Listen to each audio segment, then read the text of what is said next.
Assalamualaikum warahmatullahi wabarakatuh. Sahabat yang dirahmati Allah Subhanahu wa Ta'ala, tak ada luka sedalam kehilangan seorang anak, apalagi bagi seorang ibu yang dulu mengandungnya, membesarkannya dengan air mata dan doa.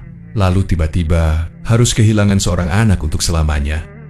Di malam yang sunyi, matanya basah menatap langit-langit kamar. Bukan terbayang sesuatu, tapi karena ada satu kerinduan yang belum terbalas. Putri tercintanya, yang lebih dulu meninggalkannya, masih menjadi bayang-bayang rindu yang menghantui tiap detik hidupnya. Inilah kisah nyata tentang kerinduan seorang ibu kepada putrinya yang telah tiada. Sebuah pengingat bagi kita semua bahwa hubungan antara ibu dan anak tak pernah putus, bahkan oleh kematian. Kisah luar biasa pun dimulai. Sebuah perjumpaan yang tak lazim di alam yang tak kasat mata, ketika cinta seorang ibu menembus batas dunia dan kubur. Namun sebelum lanjut ke videonya, mari kita sempatkan untuk bersolawat dan menulis solawat kepada baginda kita Nabi Muhammad SAW di kolom komentar. Dan insya Allah akan menjadi bukti kecintaan kita kepada Rasulullah SAW untuk mendapatkan syafaat kelak di akhirat. Dan saya banyak terima kasih kepada sahabatku semua yang telah like, komentar, dan subscribe ke channel ini. Saya doakan semoga kita semua dalam keadaan sehat walafiat dan diberi rezeki yang melimpah oleh Allah Subhanahu wa Ta'ala. Amin amin ya robbal alamin. Sahabat yang dirahmati Allah Subhanahu wa Ta'ala, dikisahkan dalam kitab As'ad Arafish Sarah dari Sulam At-Taufiq. Pada suatu masa ada seorang ibu yang ditinggal mati oleh anak perempuannya. Kesehariannya tiada yang menemani, makan minumnya selalu dibayang-bayangi keadaan sang putri. Rasa khawatir akan keadaan putrinya di alam kubur semakin menyiksa, hingga pada suatu hari sang ibu itu sowan kepada Imam Hasan yang pada masa itu adalah seorang alim. "Wahai Imam Hasan, tolong berikan aku sebuah amalan agar aku bisa melihat keadaan putriku di alam kubur sana," pintanya. "Apakah kamu benar-benar menginginkannya?" Jawab Imam Hasan memastikan. "Benar," ucap ibu tersebut dengan penuh keyakinan. "Lakukanlah sholat 4 rakaat setelah salat Isya. Pada setiap rakaat, selesai membaca Fatihah, bacalah surat At-Takasur. Setelah itu, menghadaplah ke arah barat laut dan bersalawatlah kepada Nabi Muhammad SAW hingga tertidur." Kemudian, ibu itu pun segera melaksanakan apa yang telah diberikan. Imam Hasan, dalam mimpinya ibu tersebut sungguh bertemu dengan sang putri, yang dimana keadaan putrinya sedang dalam keadaan disiksa. Tidak tega melihat kejadian itu, ibu itu pun terbangun dari mimpinya. Pada keesokan harinya, sang ibu itu datang lagi kepada Imam Hasan dan menjelaskan apa yang menjadi hajatnya. "Wahai Imam Hasan, kemarin saya sudah melaksanakan amalan yang engkau berikan, dan saya benar-benar bertemu dengan putri saya dalam keadaan sedang disiksa. Tolong berikan saya amalan lagi, agar putri saya terbebas dari siksanya." Lalu Imam Hasan menyuruh ibu tersebut untuk bersedekah, yang pahalanya itu ditujukan untuk sang putri. Selang beberapa hari setelah sowannya ibu tersebut, Imam Hasan bermimpi dalam tidurnya. Dalam mimpi itu, Imam Hasan bertemu dengan seorang perempuan yang berada di sebuah singgasana megah, dan di atas kepalanya terdapat mahkota yang berkilau. "Apakah engkau mengenalku, wahai Imam Hasan?" tanya perempuan itu dalam mimpi Imam Hasan. "Tidak." "Lalu siapakah engkau?" tanya Imam Hasan.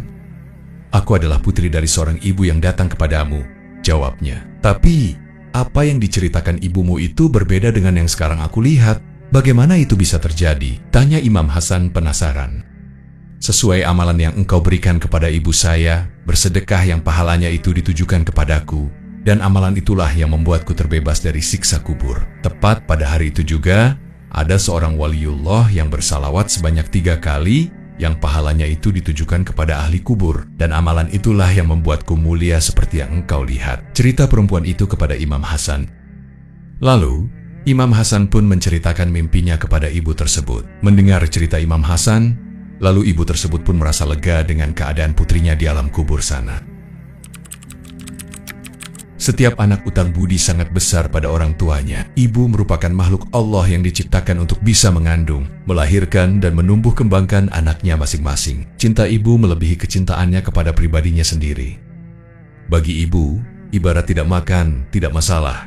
Yang penting anaknya bisa makan karena saking cintanya seorang ibu kepada anak. Setelah ibu, ada orang lain yang juga mempunyai kasih sayang besar kepada seorang anak, yaitu sosok ayah, walaupun levelnya masih di bawah ibu.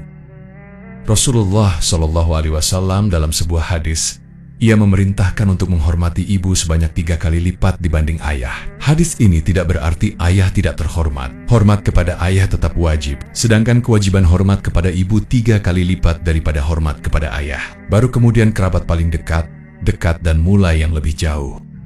Saya tanya kepada Rasulullah, "Ya Rasul, siapa yang paling berhak saya sikapi dengan sebaik mungkin?" Jawab Rasul, "Ibumu."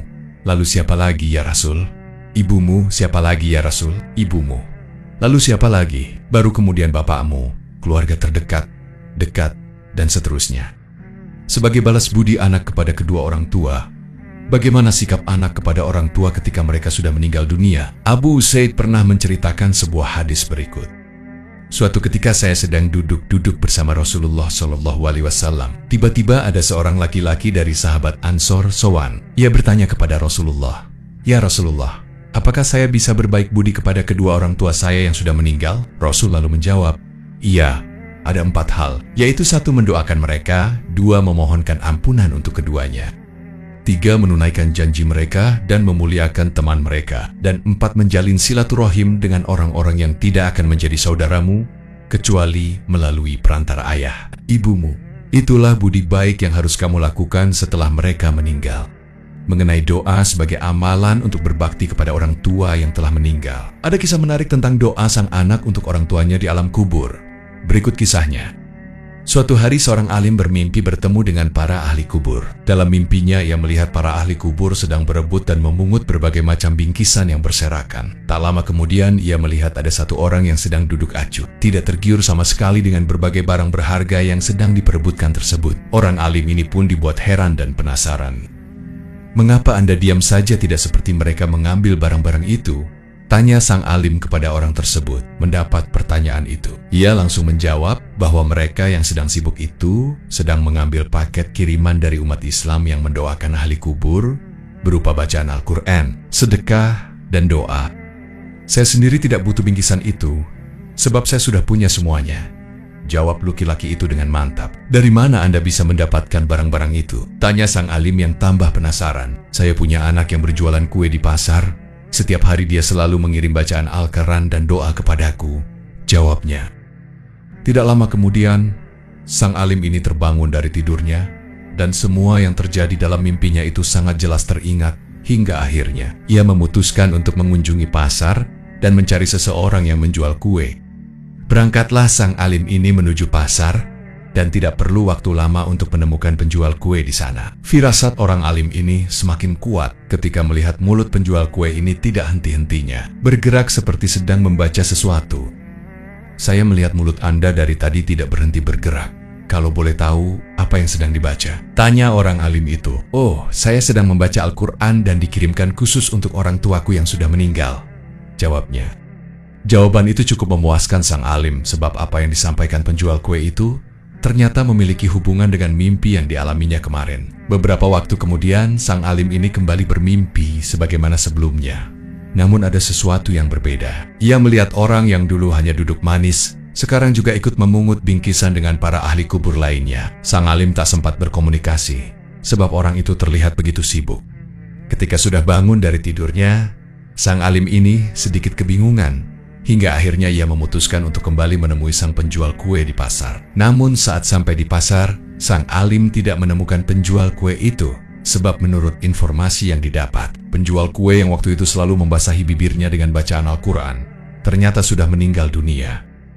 Akhirnya sang alim pun menyimpulkan bahwa orang yang di mimpi pertama hanya duduk manis, kemudian di mimpi kedua sibuk berebut bingkisan itu, ternyata sudah tidak lagi mendapat kiriman doa dari anaknya. Di zikir yang berisi doa dan bacaan ayat suci Al-Quran, atau juga sedekah yang dilakukan orang hidup, kemudian dikirimkan. Untuk orang yang sudah meninggal dunia sesungguhnya bisa sampai dan memberi manfaat bagi ahli kubur. Hal ini dibahas dalam kitab I'anatut Talibin. Mudah-mudahan video singkat ini bermanfaat. Wallahu a'lam bishawab. Assalamualaikum warahmatullahi wabarakatuh.